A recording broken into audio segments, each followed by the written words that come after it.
Hello students, हम लोग chapter पर है खाद्य संसाधन। और खाद्य संसाधन में वैसे संसाधनों की बात करें जो हमें पशुओं से प्राप्त होते हैं। आज की क्लास में हम लोग बात करने वाले हैं कृत्रिम विरय सेचन के बारे में। कृत्रिम विरय सेचन, कृत्रिम विरय सेचन क्या होता है इसके बारे में बात करने वाले हैं। यानी कि आर्टिफिशियल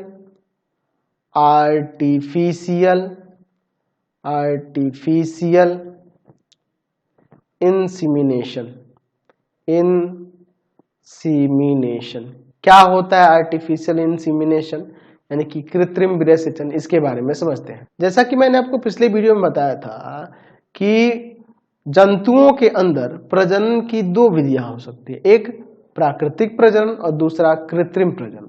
कृत्रिम प्रजनन में मैंने बताया था कि एक उन्नत नस्ल के नर का विरय क्या किया जाता है, उसको संग्रह किया जाता है और फिर कृत्रिम तरीके से विरय को क्या किया जाता है, मादा के गर्भधान में उसका उपयोग किया जाता है।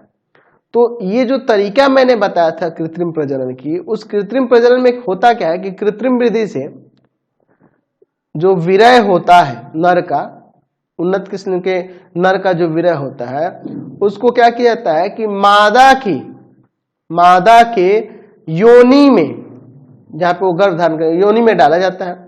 और वो योनि में डाला जाता है क्या, वो विरय को पहुंचाया जाता है उसकी योनि में सुई के द्वारा, है ना जी। तो वो योनि में जब पहुंचता है तो योनि में पहुंचकर वो क्या कहा जाता है, गर्भाशय में चला जाता है। और ये प्रविष्ट करने की जो विधि है ना विरय को वहां मादा की योनि में, इसको हम लोग कहते हैं कृत्रिम विरय सेचन।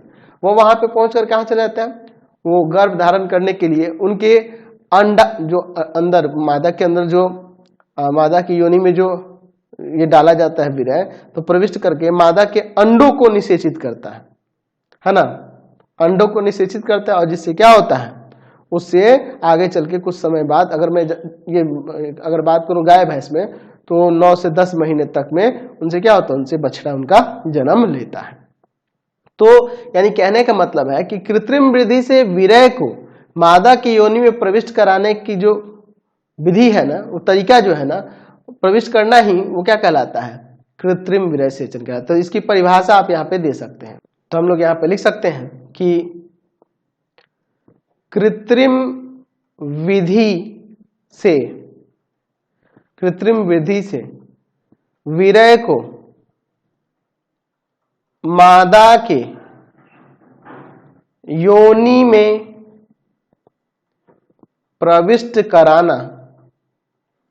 करना कृत्रिम विरय सेचन कहलाता है। कृत्रिम विरय सेचन कहलाता है। और ये अगर मतलब बात करें कृत्रिम विरय सेचन का, एकदम मान लीजिए कि ये पशुओं के लिए एकदम वरदान से कम नहीं है। पशुओं के लिए क्या, ये हम लोग के लिए वरदान है। पशुओं के लिए क्या है भाई, वो तो कृत्रिम तरीके से करें या प्राकृतिक तरीके से करें, उनके लिए तो ठीक ही है, लेकिन हम लोग के लिए वरदान है कि प्राकृतिक ये जो कृत्रिम विरय सेचन आ गया। इससे क्या होता है कि अच्छे गुणवत्ता वाले हमें आसानी से विरय प्राप्त हो जाते हैं। अब आप ये सोच रहे होंगे कि सर ये विरय के लिए कुछ किया जाता होगा ना जी, ये कृत्रिम विरय सेचन के लिए कुछ विरय कहाँ से आएगा, कैसे आएगा, उसको कैसे कहाँ रखा जाएगा, ये सब चीजें सोच रहे होंगे, आपके मन में चल रहा होगा। अभी हम लोग इन्हीं सब चीजों के बारे में बात करने वाले हैं। यानी कृत्रिम विरय सेचन को पूरा जो प्रोसेस है उसके बारे में हम लोग बात करने वाले हैं। सबसे पहला क्या काम होता है जी कृत्रिम विरय सेचन में, कि सबसे पहले विरय का संचयन किया जाता है, कलेक्शन किया जाता है, विरय का संचयन किया जाता है, यानी कि कलेक्शन किया जाता है, कलेक्शन ऑफ सीमेन। अब वो कैसे किया जाएगा, तो उन्नत गुण वाले, अगर उन्नत नस्ल वाले कोई गाय है, उसका जो बछड़ा होगा उसको बड़ा किया जाएगा। जब वो बड़ा हो जाएगा तो जाहिर सी बात है उसके प्रजनन अंग काम करने लगेंगे, तो उसमें विरय भी निकलने लगेगा। तो उन्नत नस्ल वाले नर पशु का जो कृत्रिम तरीके से क्या किया जाता है, कृत्रिम तरीके से उत्तेजित कर, यानी कृत्रिम तरीके से, यानी कि जैसे देखो इसी को देखो किस तरह से उत्तेजित किया गया है। ये जो सांड है इसको कृत्रिम तरीके से उत्तेजित कैसे किया गया है, तो देखो ये ऐसे लग रहा है कि यहाँ पे कोई गाय है, तो इसके प्रति ये आकर्षित होगा। और यहाँ पे देखो एक पाइप जैसा बना हुआ है इसमें, ठीक है ना। अब इसमें ये अपना क्या किया, अपना लिंग इसमें डाल दिया, जिससे क्या होगा, जब जब ये लिंग इसमें डाला तो कुछ समय पश्चात इसमें क्या होगा, इसका वीर्य जो होगा इसमें निकल आएगा। तो दो तरीके से किया जाता है, नर के पशु को उत्तेजित करने की दो विधि है। एक तो यांत्रिक विधि है, कोई वहां पे गाय वगैरह कर देंगे या गाय जैसा ही कुछ दिखा देंगे ताकि वो उसके प्रति उत्तेजित हो जाए। अच्छा, दूसरा वैद्युत विधि भी है, वैद्युत विधि द्वारा भी उसे उत्तेजित किया जा सकता है। और फिर उसको क्या किया जाता है कि उस वीर्य को, वीर्य बैंक होते हैं, वीर्य बैंक यानी कि वीर्य को, सीमेन को इकट्ठा करके रखने के लिए एक बैंक, मतलब छोटा सा जगह होता है, उसको सारे जगह पे अलग अलग जगह होते हैं, उसको वहां पे इकट्ठा किया जाता है। ठीक है, उसको संग्रह करके रखा जाता है। यानी कि सबसे पहले वीर्य का संचयन करना होता है। तो वीर्य का संचयन करने के लिए हम लोग क्या कर सकते हैं, तो यहाँ पे लिख सकते हैं कि उत्तम गुणों वाले उन्नत नस्ल के एक नर पशु को कृत्रिम तरीके से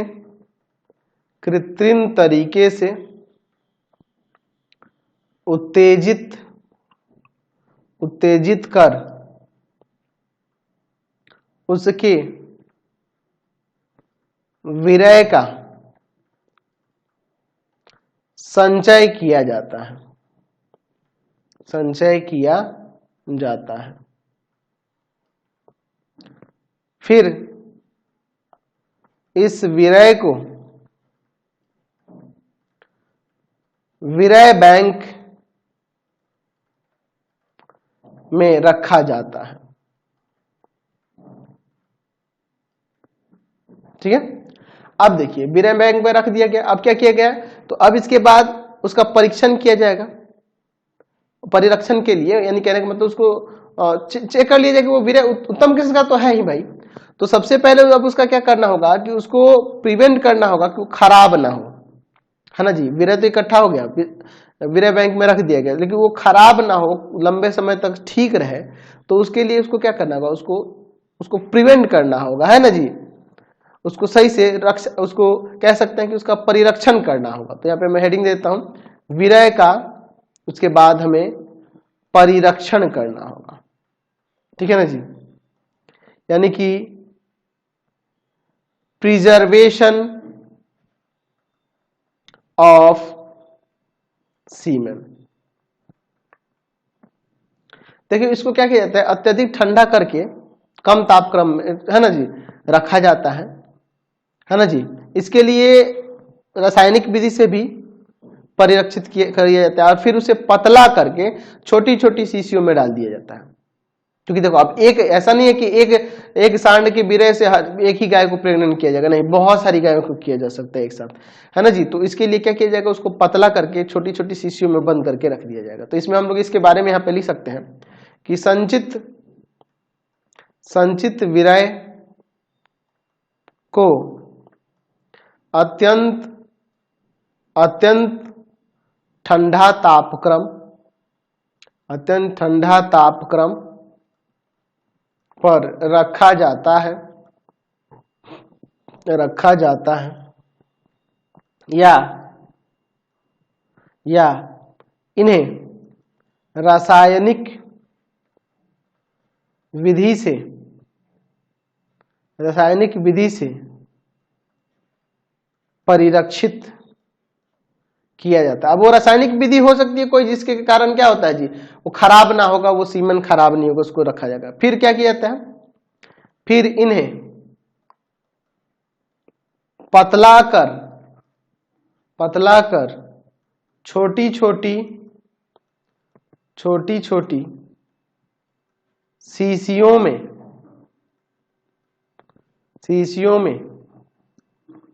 बंद करके रखा जाता है। अब देखिए, अब तो ये पतला करके परिरक्षित करके उसको सही छोटी छोटी शीशियों में रख दिया गया। अब क्या होगा, उसको हम जब जरूरत होगी तो उसकी मादा में प्रविष्ट करेंगे। तो उसके लिए क्या करेंगे, उन शीशियों को लेकर क्या करते हैं डॉक्टर, मादा के जो योनि होती है उसके अंदर देख रहे हैं, हाथ डालकर ये क्या कर रहा है, मादा की योनि में उस वीर्य को डाल रहा है, प्रविष्ट करा रहा है, जिससे क्या होगा कि मादा का जो अंडे होंगे ना अंदर, वो निषेचित हो जाते हैं, ठीक है ना जी। और फिर जाहिर सी बात है उससे बछड़ा जन्म लेगा। तो इसका मतलब यहाँ पे हम लोग लिख सकते हैं अगला पॉइंट कि निषेचन के लिए वीर्य को प्रविष्ट करना यानी कि इंट्रोडक्शन ऑफ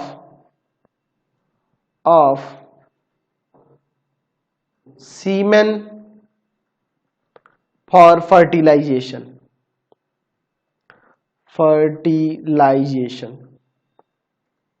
तो उसको प्रविष्ट कराने के लिए मैंने अभी आपको बताया, मैं यहां पे लिख सकता हूं कि परिरक्षित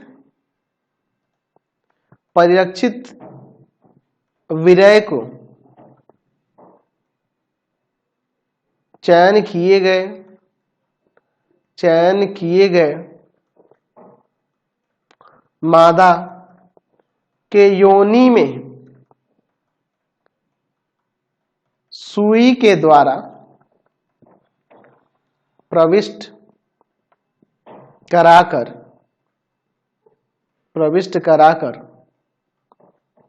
मादा के अंडे को निषेचित किया जाता है और जिससे क्या होगा, निषेचन के बाद वो आगे चलकर वो बछड़े में कन्वर्ट हो जाएगा। तो उससे अच्छे नस्ल वाला हमें क्या मिलेगा जी, बछड़ा जन्म लेगा और अच्छा गुण वाला मिलेगा। तो इसलिए वीर्य का भी चयन हमें अच्छा करना होगा। और इसी कारण से ना जंतुओं की जो क्या कहते हैं पीढ़ी होती है बदलते जाती है, नस्ल बदलते जाता है, अच्छे नस्ल आते जाते हैं। देख रहे हैं ना आजकल, आप किसी कुत्ते को ले लो, कोई जानवर को ले लो, आप देखो ना कितने सारे उसके नस्ल हो गए हैं। तो इसी के कारण होता है क्योंकि आसानी से कृत्रिम तरीके से हम लोग वीर्य सेचन करा सकते हैं, है ना जी। तो ये विधि ध्यान रखें। तो आज की क्लास में इतना ही रहने देते हैं, नेक्स्ट वीडियो में आगे देखेंगे। आपको हमारे 3 चैनलों को सब्सक्राइब करना होगा। पहला है पाथफाइंडर क्लासेस छपरा, दूसरा है आपके पास भारती भवन रविकांत सर, और तीसरा चैनल है Ravikant sir RD Sharma solution. तीनों चैनलों को सब्सक्राइब कर लेंगे। इससे रिलेटेड वीडियो के लिए सीधे डिस्क्रिप्शन में, इससे रिलेटेड नोट्स के लिए गूगल पे जाकर सर्च करेंगे www.ravikansir.in और यहाँ जाकर आप सभी क्लासेस के नोट्स, उनके PDF को डाउनलोड कर सकते हैं, पढ़ सकते हैं। इंस्टाग्राम और फेसबुक पे जाकर पाथफाइंडर क्लासेस छपरा को लाइक एंड फॉलो करना नहीं भूलेंगे। Thanks for watching the video. Comment करके जरूर बताएं कि हमारे चैनल की वीडियोज आप सभी को कैसे लगता है। Thanks for watching.